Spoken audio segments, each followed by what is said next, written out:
Voter പട്ടികയുടെ കൃത്യത അത് മെച്ചപ്പെടുത്തുന്നതിനും വോട്ടിംഗ് പ്രക്രിയ സുഗമമാക്കുന്നതിനും പുതിയ പരിഷ്കാരങ്ങളുമായി തെരഞ്ഞെടുപ്പ് കമ്മീഷൻ മരണ രജിസ്ട്രേഷൻ ഡാറ്റ ഇലക്ട്രൽ ഡാറ്റാബേസുമായി ബന്ധിപ്പിക്കും.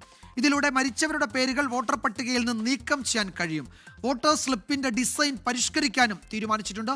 വിനീത വി ജി ഡൽഹിയിൽ നിന്ന് വിവരങ്ങൾ നൽകും. വിനീത, എന്താണ് പുതിയ പരിഷ്കാരങ്ങളിലൂടെ തെരഞ്ഞെടുപ്പ് കമ്മീഷൻ ഉദ്ദേശിക്കുന്നത്? വോട്ടർ പട്ടിക കുറെ കൂടി സുതാര്യമാക്കുക, കൃത്യത ഉറപ്പാക്കുക, അതായിരിക്കുമല്ലോ ഉറപ്പായും ഈ നീക്കങ്ങളുടെ ലക്ഷ്യമല്ലേ?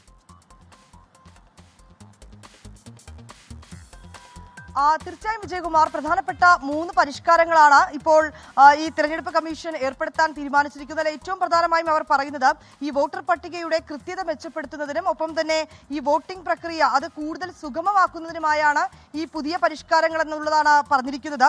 ഇതിൽ മരണ രജിസ്ട്രേഷൻ ഡാറ്റ അത് ഈ ഇലക്ട്രൽ ഡാറ്റാബേസുമായി ബന്ധിപ്പിക്കുമെന്നാണ് അറിയിച്ചിരിക്കുന്നത്. ഇതിലൂടെ മരിച്ചവരുടെ പേരുകൾ വോട്ടർ പട്ടികയിൽ നിന്ന് പെട്ടെന്ന് തന്നെ നീക്കം ചെയ്യാൻ കഴിയും എന്നുള്ളതാണ് പ്രത്യേകത. ഒപ്പം തന്നെ ഈ വോട്ടർ സ്ലിപ്പിന്റെ ഡിസൈൻ പരിഷ്കരിക്കാനും തീരുമാനിച്ചിട്ടുണ്ട്. ഇത് വലിയ അക്ഷരങ്ങളിൽ, ഈ സ്ലിപ്പിൽ വലിയ അക്ഷരങ്ങളിലായിരിക്കും ഇനി മുതൽ പ്രിന്റ് ചെയ്യുക.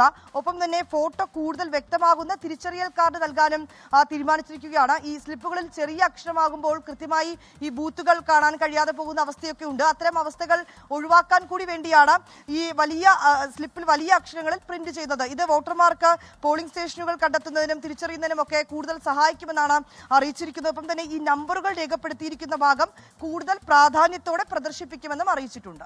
വിജയകുമാർ. യെസ്, വലിയ നിർദ്ദേശങ്ങൾ എന്ന് വെച്ചാൽ 3 പ്രധാനപ്പെട്ട നിർദ്ദേശങ്ങളാണ് തെരഞ്ഞെടുപ്പ് കമ്മീഷൻ ഇപ്പോൾ മുന്നോട്ട് വയ്ക്കുന്നത്.